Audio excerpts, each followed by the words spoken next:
Alhamdulillah.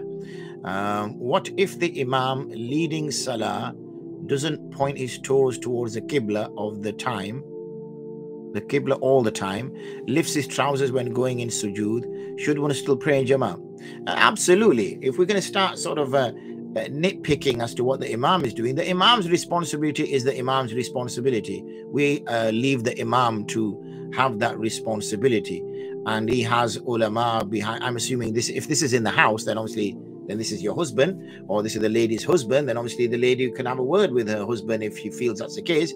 But this happens every now and then. It's not 100% easy to always face the Qibla with one's toes, and to accidentally move. These things happen, so these are excused to a certain point. It's only when a person starts his Salah with his toes pointing in the wrong way and doesn't really take these are more adab and etiquettes of Salah, come under the mustahabats.